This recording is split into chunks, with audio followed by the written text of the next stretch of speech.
जैसे कि हम सभी जानते हैं कि कोरोना के दौरान केंद्र सरकार ने केंद्र कर्मचारी की महंगाई पर लगाम लगा दी। इस तरह तकरीबन 18 महीने का एरियर केंद्र कर्मचारियों का मूल वेतन का ही भुगतान किया गया। 2020 से लेकर 2022 तक केंद्र कर्मचारियों को लगातार 18 महीने तक महंगाई भत्ते का भुगतान यानी कि 18 महीने के लिए महंगाई भत्ते का भुगतान नहीं होने की वजह से केंद्र सरकार ने लगभग 40,000 करोड़ की बचत कर ली। ऐसे में अर्थव्यवस्था की पटरी पर आने के बाद भी केंद्र कर्मचारियों को उनका पैसा यानी कि उनके हक और अधिकार का पैसा नहीं मिल पाया। आप सभी को मेरा नमस्कार। मैं आपका दोस्त अनुज कुमार और बिजनेस एडवाइजर अनुज कुमार और आप देख रहे हैं अपना खुद का YouTube channel ABN news Bharat. साथियों, ये जो वीडियो होने वाली है बहुत स्पेशल और निर्णायक वीडियो होने वाली है, क्योंकि जितनी बार भी हमने डीए को लेकर कुछ ना कुछ कैलकुलेशन निकालने का प्रयास किया है या अपने जो 18 महीने डीए एरियर का पैसा है उसको सोचने का प्रयास किया है कि वाकई ही हमारा जो 18 महीने का पैसा है वो हमें केंद्र सरकार वापस दे सकती है या नहीं दे सकती। आखिर वो जो पैसा है, जो हमारे हक और अधिकार का पैसा है, अब हमारे देश की इकोनॉमी जो है 5वें नंबर की एक बहुत बड़ी अर्थव्यवस्था बन चुकी है, लेकिन अभी तक भी हम केंद्र कर्मचारियों का जो पैसा है वो उन लोगों को नहीं मिल पाया। तो क्या इसमें संभावनाएं हैं, क्या असमंजस है या क्या इसमें संभावनाएं आप देख पा रहे हैं। संपूर्ण बातें इसी वीडियो पर आधारित या इस टॉपिक पर आधारित होने वाली हैं। अगर आप चैनल पर पहली बार आए हैं तो चैनल को लाइक एंड सब्सक्राइब जरूर करें, जिससे मुझे भी मोटिवेशन मिलती है और आप लोग भी ऐसे इंटरेस्टिंग और नॉलेजेबल वीडियो देखने के लिए हमेशा तत्पर रहते हैं। चैनल सब्सक्राइब करने के बाद बेल आइकन दबाना जरूरी है ताकि जो मेरी वीडियो की नोटिफिकेशन है वो सबसे पहले आपको पहुंच सके। साथियों, बात करते हैं केंद्र कर्मचारी अपनी इस मांग को लेकर सुप्रीम कोर्ट के दरवाजा भी खटखटा चुके हैं, जिसके चलते सुप्रीम कोर्ट ने भी केंद्र कर्मचारियों के हित में फैसला सुनाया और कहा कि केंद्र सरकार भी केंद्र कर्मचारियों की इस मांग को सुरक्षित करने में मन बना चुकी है। जल्द ही डीए एरियर केंद्र कर्मचारियों के खाते में 18 महीने के लिए भुगतान कर सकता है। साथियों, केंद्र सरकार काफी लंबे समय से चल रहे अंतिम बजट का हवाला देते हुए केंद्र कर्मचारी को 18 महीने के बकाया भुगतान को रोके हुए थी। अब जो हमारा बजट भी निकल चुका है, अब कहा जा रहा था कि केंद्र सरकार केंद्र कर्मचारियों के 18 महीने के बकाया का भुगतान करने के लिए राजी हो गई है और चलन के नतीजों के आने के बाद इस मामले पर उचित कार्रवाई की जाएगी। माना तो यह भी जा रहा है कि केंद्र सरकार केंद्र कर्मचारियों को डीए बकाया भुगतान किस्तों में करने वाली है। इस तरह लगभग 2,18,000 की राशि केंद्र कर्मचारियों के खाते में ट्रांसफर की जाएगी। इसी के साथ ही केंद्र कर्मचारियों के में यदि सरकार बदल जाती है तो भी केंद्र कर्मचारियों को उनका भुगतान यानी कि 18 महीने का एरियर का भुगतान निश्चित रूप से होने वाला है। लंबे समय से निलंबित मामलों को देखते हुए केंद्र कर्मचारियों ने डीए बकाया के भुगतान से जुड़ी मांग का प्रस्ताव सुप्रीम कोर्ट के समक्ष पेश किया और सुप्रीम कोर्ट का दरवाजा खटखटाया। सुप्रीम कोर्ट ने भी केंद्र कर्मचारियों के हित में फैसला सुनाया, स्पष्ट कर दिया कि सरकार को केंद्र कर्मचारियों के हितों में अनुपालन के रोकने का कोई अधिकार नहीं है और सरकार को जल्द से जल्द केंद्र कर्मचारियों के हित में अनुपालन का भुगतान करना चाहिए। सुप्रीम कोर्ट के इस फैसले के चलते अब यह कहना गलत नहीं होगा कि केंद्र सरकार सुप्रीम कोर्ट के फैसले की अवहेलना नहीं कर सकती और जल्द ही सुप्रीम कोर्ट के फैसले को मानते हुए सरकार के केंद्र कर्मचारियों के डीए एरियर का भुगतान करने वाली है। कुल मिलाकर चर्चा की जाए तो कुल मिलाकर जून 2024 में चुनावी नतीजे आने शुरू हो गए हैं। सरकार केंद्र कर्मचारियों के 18 महीने के एरियर का भुगतान करने का बड़ा फैसला लेने वाली है और कर्मचारियों के 18 महीने के बकाया का भुगतान 18 महीने का बकाया भुगतान निश्चित तौर पर करने को राजी है। लेकिन इसमें कई सारी अटकलें बनी हुई हैं। हालांकि इस बारे में अभी तक भी किसी ने आधिकारिक घोषणा नहीं की और न ही किसी तरह की कोई तारीख की घोषणा की है, लेकिन यह निश्चित तौर पर कहा जा सकता है कि कुछ चुनिंदा परिणामों के आने के बाद केंद्र कर्मचारियों और पेंशनधारकों को उनके 18 महीने के कार्यकाल के दौरान डीए का भुगतान निश्चित रूप से मिलने वाला है।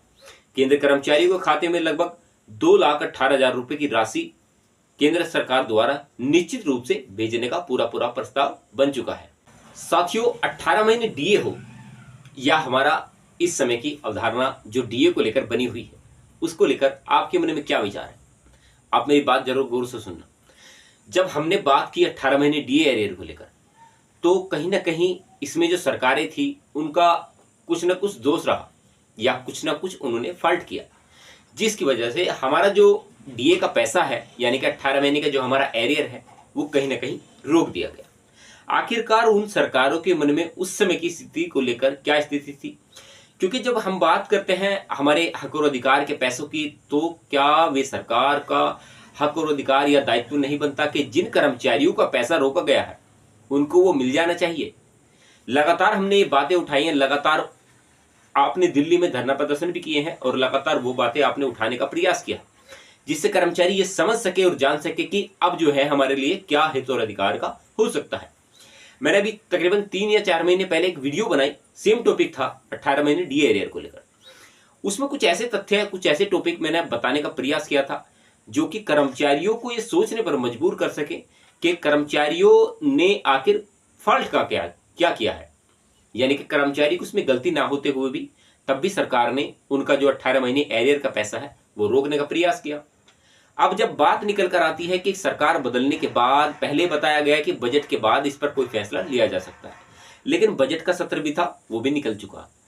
अब बात आई थी उसके बाद कि अब जो चुनाव घोषणा पत्र के बाद जो जाहिर हुए हैं, चुनावी घोषणा पत्र में 18 महीने डीए एरियर को लेकर किसी ने कोई बात नहीं की। उसके बाद आती है चुनावी सीजन की बारी।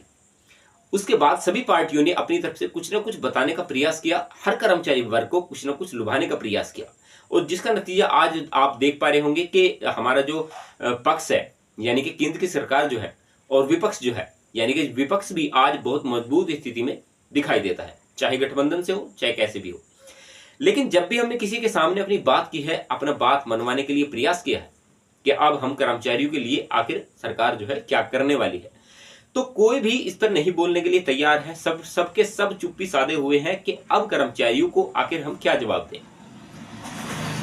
कितनी सारी सरकारें आई हैं, कितनी सरकारें गई हैं, या कितने आपने चेहरे देखे होंगे जिन लोगों ने ये प्रयास किया है, जिन लोगों ने ये वादा किया आपसे कि हम जो है 18 महीने एरियर को लेकर या फिर पुरानी पेंशन योजना को लेकर कुछ ना कुछ ऐसा करने वाले हैं कि आप जो है सोचने पर मजबूर हो जाएंगे कि हम जो अब किस प्रकार से अपना हक और अधिकार ले सकते हैं।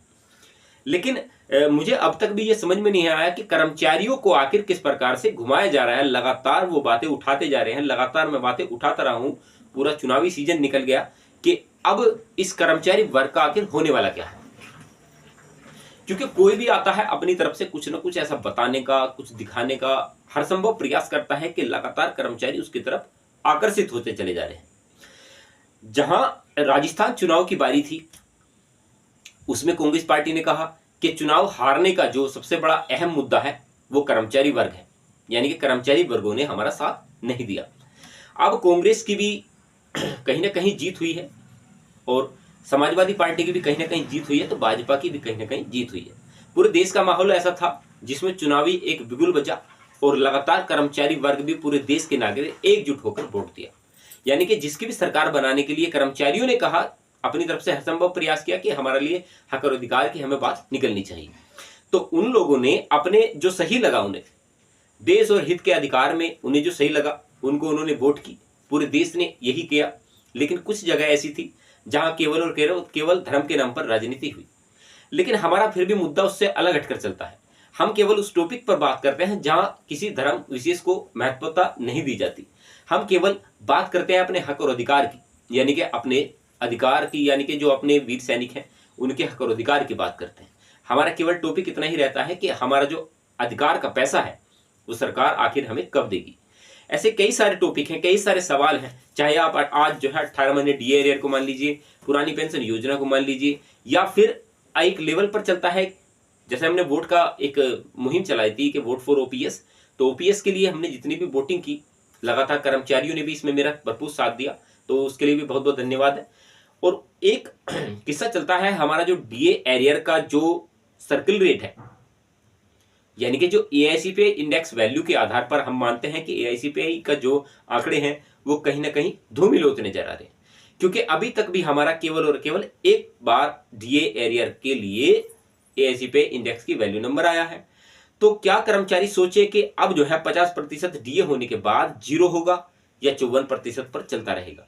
डीए को लेकर ऐसी काफी सारी असमंजस बनी रहती है हमेशा, क्योंकि यही एक चीज ऐसी है जो क्लियर नहीं हो पाती।